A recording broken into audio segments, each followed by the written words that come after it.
Hello everyone, my name's Katie and welcome back to my channel. In this video I'm going to be reviewing the Belle Hypoallergenic Full Cover Foundation. So I've scrolled through Amazon as I do on a regular basis, and because I've bought Belle Hypoallergenic products in the past, I encountered this guy, which is a new foundation that they've released, and of course I was really intrigued because I've really liked this brand in the past.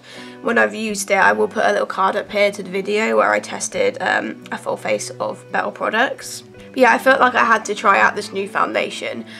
So it comes in like 4 shades, which we all know is a terrible shade range. I initially bought the shade 02 Yellow Alabaster just because the other Belle foundation that I tried before I think was called Alabaster as well, and it was actually quite pale, so I thought I'd go for the one that was described as Yellow Alabaster, but it's very dark, so I decided I'd get the lighter one, which is 01 Ivory, but it's also dark. Like, I'm gonna swatch these for you because it is like, I don't even know how I would describe the difference in colour between these. It's peculiar. Okay, to be fair, 01 Ivory isn't ridiculously dark. It's definitely too dark for me and I'd need to put a white mixer in it, but I mean, yeah, that's 01 Ivory there. I would say that there's a more warmer undertone to that, but it's just a bit orangey, but I think with a white mixer I could make that shade work. This one on this side is the 02 Yellow Alabaster one, which, you know what's weird is the Ivory one looks more yellow to me than the Yellow Alabaster one. I feel like that just looks straight up orange to me. I definitely feel like I'll go with the 01 Ivory shade, but I will have to put like a bit of white mixer in. But I mean, these shades just really aren't ideal. It needs some improvement with their shade range, that's for sure, because this is half of the range here. So I'm just going to mix on the back of my hand. I'm going to use the LA Girl foundation mixing pigment in white. I'm just going to get a little concoction on the back of my hand. Okay, I think that's close enough.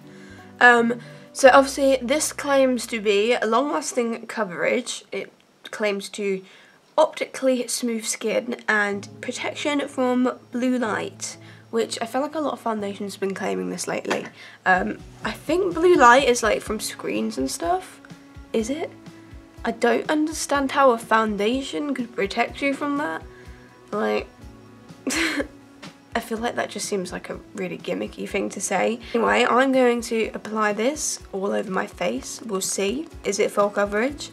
The other Belle foundation I've tried, which I can't remember what it's called, but I think it's like a medium coverage. I mean, I do remember quite liking it. It's been a while since I've used it. I will be retrying it for a foundation series I'm doing. But I think I liked it, but it wasn't full coverage, so we'll see if this one that claims to be full coverage is full coverage. I think that colour will be alright. Maybe not spot on, but close enough.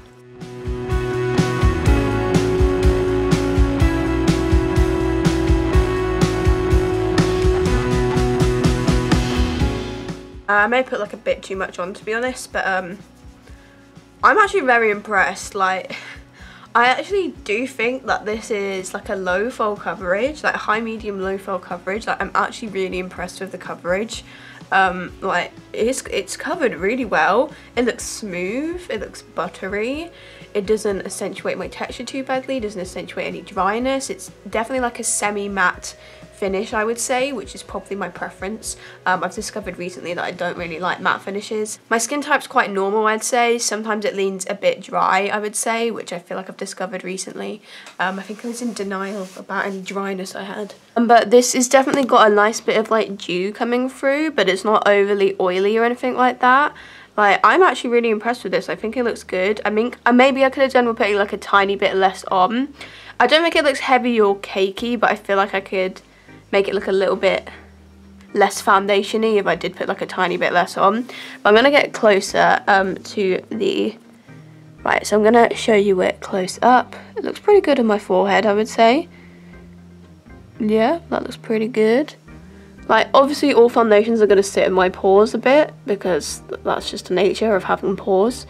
But I honestly don't think it looks too bad in terms of like accentuating texture or anything like that. I think it looks pretty good. It looks overall pretty smooth, I would say.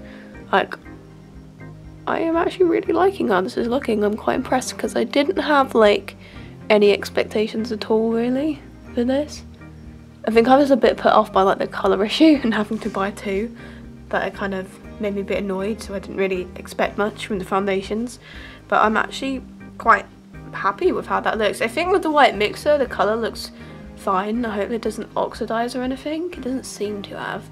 But yeah, I would have to definitely keep putting white mixer in, but it's definitely workable, the colour. If you're a very fair person, I would definitely go 01 Ivory, but you are going to have to use some white mixer with it, definitely. I would avoid the yellow alabaster shade unless you're a little bit deeper in skin to me. Obviously 4 shades is not enough for anyone. If a wide array of people want to use it, they're going to have to use mixers, and even then it might be difficult for some people, so they really need some improvements in terms of that. This is just on Amazon. I don't know if like on their website maybe there's more shades. I don't think so. I've only ever really seen these on Amazon. But anyway, I'm liking this so far, so I'm just going to go off camera, add a bit of concealer and powder, and then just do the rest of my makeup, and then I'll show you how it looks, and then we are going to do a bit of a wear test today. Right, okay, so my makeup is done. I used a tiny bit of the Cover FX concealer, which I kind of wish I hadn't done. I like this is a type of foundation where, depending on how good your skin is, like, you don't really need to use concealer over it because the coverage is really good.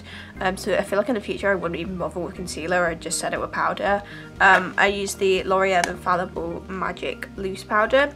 I kind of wish I'd put like a little bit less foundation on. Like, it looks fine, like I do actually really like how it looks, but I feel like it's definitely noticeable, like it's a bit foundation-y looking, but I do recognise that I put a bit too much on, so I think in the future I'd put less on. But overall I still really like how it looks. I think the coverage is amazing, the finish is pretty decent. We're just going to have to see how well it holds up. Hopefully it still looks alright at the end of the day. Like 1:30 and 1:45 that I put this on, and I finished work at 10, so it's going to be a decent wear test because I can't do maths right now. But yeah, I'll just give you like a closer up look at it now that I've set my face. It has settled into the lines on my forehead, but I feel like this is happening like a lot with all the foundations I'm using recently, so I can't really knock it for that. I think it looks fine, you know, like it looks fine. As I said, it's noticeable that it's on, like, but I'd just put a little bit less on in the future, but I still overall really like how it looks, so I'm quite impressed with it. And obviously it's a super affordable foundation as well. I think it was $6.99, so it's around the same price as like a Rimmel or a Maybelline foundation, you know, it's just like a standard drugstore price. I'm impressed with it, but this might look absolutely awful at the end of the day, so I'll be back for that. Okay, so it's now just before 10:30 in the evening. I had a bit of a disaster with this wear test because I forgot to mention earlier that I'm recovering from a cold, so there's been quite a lot of nose blowage today, and somehow I've managed to smear all the makeup on my chin as well. So basically my nose, my upper lip, my chin has all come off, but no fault of the foundation, just because I'm sick and I've been smearing this area with tissue and stuff, so we will ignore that part. The only places I can really comment on then are my forehead and like these bits. These bits look pretty good. My forehead doesn't look amazing. It's not the worst foundation I've seen in terms of forehead wear, but it's definitely quite a bit of breakage that has gone on there. I will get a bit closer to the camera so you can just see where it's kind of sunk into my texture, where it's started to break down. It's certainly not looking great in that area, so that is a little bit disappointing, but it's definitely not the worst for forehead wear. I've definitely found some bad ones, especially because I'm doing a foundation series at the moment where I'm reviewing a load of foundations, so I've definitely seen some worse ones on my forehead in terms of that. So it's not terrible, but it's not great. I feel like I need to like redo this wear test just when I'm like a little bit better and not like smearing my makeup everywhere. I feel like the wear is definitely probably my least favourite aspect of this foundation. I think it looked really nice. I like the finish. I looked at it in different lightings, obviously, and I thought it looked good in different lightings. Obviously, I think the coverage is really good. Like for a drugstore foundation, as I said, I think it's like high, medium, low full coverage. and I personally don't think you even need to use concealer with it. Obviously that's going to depend on like what your skin type is and what skin problems you have. If you need a lot of coverage, then yes, you might want to use concealer on top, but for me personally, I would be fine just using the foundation on its own. So I think what I'll do is I'm going to try this out obviously a few more times, and if I have any updated thoughts on like wear or like just how it looks generally, I'll either put a little caption after I finish talking, or I'll put it in the description below. But overall, from what I've done today, my first impressions are that I am quite impressed with the foundation. Shade range obviously needs some improvements. I think this shade works fine with me with white mixer, but obviously I could not use it on its own, it would be way too orangey. But with white mixer it works fine, the undertones are fine, so that's great. I mean, I feel like bad for like saying, oh, it's good, get it, because like a lot of people aren't going to be able to use it because there's only 4 shades. I definitely think it's not a bad foundation at all, but I will want to play around with this some more. But any updated thoughts I'll write in the description. The only thing I'm not mad about is the wear. I think it could wear better, but I will see if it wears a bit better when I have better conditions going on my face. I will put it in my June and July makeup recap as well, any updated thoughts I have once I've used it for like a month or so longer, because obviously that video will be up in August. And it is the beginning of July when I am filming this. God knows when it will be uploaded. So that's all I gotta say. I'm gonna stop talking now. Thank you for watching this. Hopefully it's helpful to some people, maybe not. I don't think I'm great at foundation reviews, but I like to try foundations, so I just like, why not film them? Why not film them and put them on my channel, you know? Why not make some content? As well as trying foundations, which is what I like to do. So thanks for watching. I will see you in my next video. Goodbye.